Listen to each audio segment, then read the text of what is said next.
मोहतरम सामिन कराम अस्सलामु अलैकुम व रहमतुल्लाहि व बरकातुहू।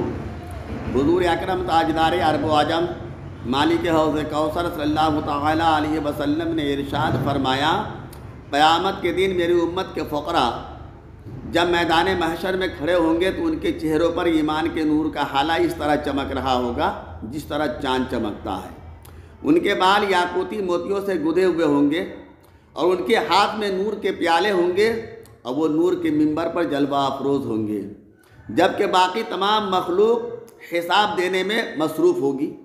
और जब अहले जन्नत उन्हें देखेंगे तो आपस में एक दूसरे से पूछेंगे, क्या ये फरिश्तों की जमात में से हैं? उन्हें जवाब दिया जाएगा, ये फरिश्तों की जमात में से नहीं है। फिर वो पूछेंगे, क्या अंबियाई किराम की जमात में से हैं? उन्हें जवाब दिया जाएगा, नहीं।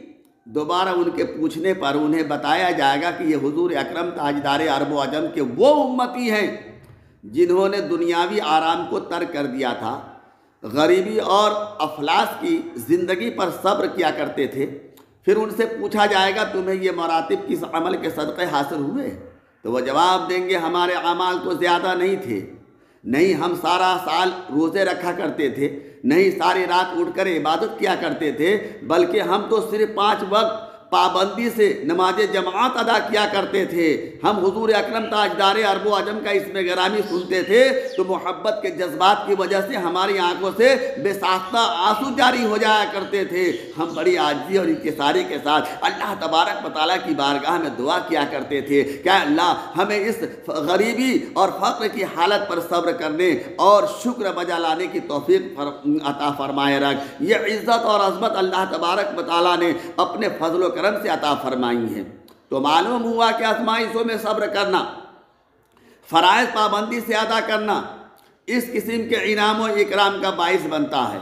वो लोग जो आजमाइशों और इम्तिहानों में सब्र करते हैं उन्हें उसका पूरा पूरा अज्र अता फरमाया जाता है। बेशक सब्र करने वालों को उनके सब्र का पूरा पूरा अज्र बेहिसाब अता किया जाएगा। इसलिए हुजूर अकरम ताजदार अरब अजम ने अपने ग़ुलामों को सब्र की तलक़ीन फरमाई है। हज़रत उमर बिन शुऐब रज़ियल्लाहु ताला अन्हु से रवायत है कि हुजूर अकरम ताजदार अरब अजम ने फरमाया, दो ऐसी सफ़ात है जिस आदमी में वो पाई जाए उसे अल्लाह तबारक व तआला सब्र और शुक्र करने वालों में लिख लेता है। नंबर 1, ऐसा आदमी जो दीन के मामले में किसी को अपने ऊपर देखे तो उसकी इक्तदा करे, वो आदमी। नंबर 2, वो आदमी जो दुनियावी नेमतों में किसी को अपने से ज़्यादा पाए तो अल्लाह तबारक व तआला के उसके फजल पर उसने जो उसको अता फरमाकर शुक्र अदा करे। अल्लाह तबारक व तआला इरशाद फरमाता है, ना आरजू करो उस चीज़ की, बुजुर्गी दी है अल्लाह तबारक व तआला ने जिससे तुम्हारे बाज को बाज पर मर्दों के लिए हिस्सा है उससे जो उन्होंने कमाया, औरतों के लिए हिस्सा है जो उसने उन्होंने कमाया। मांगते रहो अल्लाह तबारक व तआला से उसके फजल व करम। बेशक अल्लाह तबारक व तआला हर एक चीज़ को खूब जानने वाला है। हज़रत शफ़ीक़ ज़ाहिद रहमतुल्लाहि ताला अलैह बहुत बड़े आलिम और सूफ़ी थे। वो फरमाते हैं कि फ़क़रा को 3 नेमतें हासिल होती है जबकि अगनिया यानी मालदारों को उनसे महरूम होती हैं। फ़क़रा के दिल को आराम और सुकून नसीब होता है, उनका दिल दुनिया के मसागिल से फारिग हो जाता है और वो अल्लाह तबारक व तआला के ज़िक्र के इत्मीनान हासिल करते हैं। क़यामत के दिन उनके अमाल का हिसाब बहुत ही आसान और खफीफ होगा। अगनिया को न दिल की फरागत हासिल होगी और न ही उन्हें राहत और सुकून नसीब होता है। क़यामत के दिन उनके अमाल का हिसाब सख्त तरीके से होगा। हज़रत जुनैद बगदादी रहमतुल्लाहि ताला अलैह का इंतकाल हुआ तो आपकी जगह पर मोहम्मद अल हरीरी को मुकर्रर किया गया।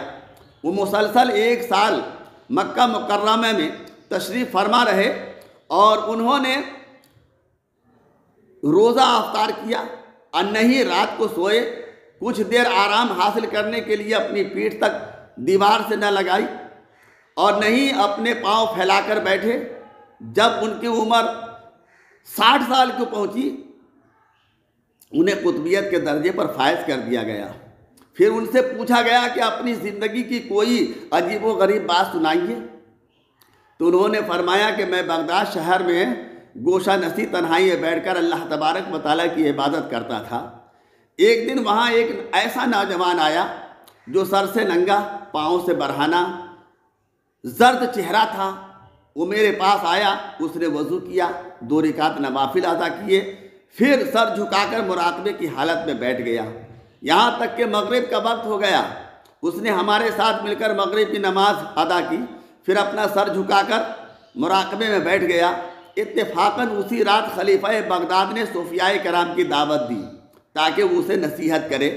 वो तमाम सूफियाए कराम जो शहर में मौजूद थे उन्होंने उसकी दावत कबूल कर ली। और जब मैं दावत में शरीक होने के लिए जाने लगा तो उस नौजवान को कहा कि आप भी हमारे साथ खलीफा के पास तशरीफ़ ले चलें। तो उन्होंने जवाब दिया, मुझे खलीफा के पास जाने की ज़रूरत नहीं, लेकिन आप ऐसा करें कि मुझे गरम हलवा तैयार करके खिलाएं। मैंने सोचा कि उसने मेरी मुआफ़क़त करते हुए दावत कबूल नहीं की और ये मुझसे कुछ लेना चाहता है। मैंने वहीं उन्हें छोड़ा और खलीफा की मजलिस में चला गया। जब मैं वापस अपनी जगह आया तो उस नौजवान को सोया हुआ पाया। रात काफ़ी गुजर चुकी थी, मैं भी एक जगह सो गया।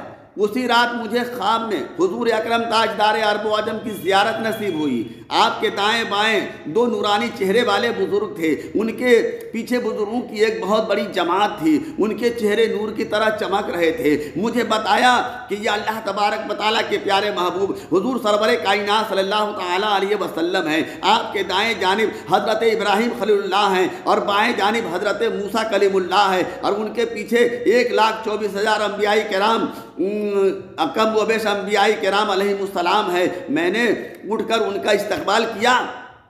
आगे बढ़कर हुजूर अकरम ताजदार अरब व अजम की दस्तबोसी करना चाहिए तो आपने अपना रुख अनवर दूसरी जानिब फेर लिया।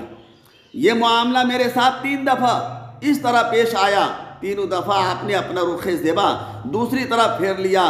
मुझे अदहद परेशानी लाहिक हुई। घबराहट के आलम में हुजूर अलैहिस्सलातु व तस्लीम की बारगाह में अर्ज़ किया, आका मुझसे कौन सी गलती सरजद हुई जिसे आप मुझसे रूगर्दानी फरमा रहे हैं। आपने पुरजलाल चेहरे के साथ मेरी तरफ देखा जो याकूत की तरह सुर्ख था। आपने फरमाया, आए दुर्वेश, हमारे एक फ़कीर ने तुझसे गरम हलवा तलब किया और तूने बखीली की वजह से उस रात को भूखा छोड़ दिया।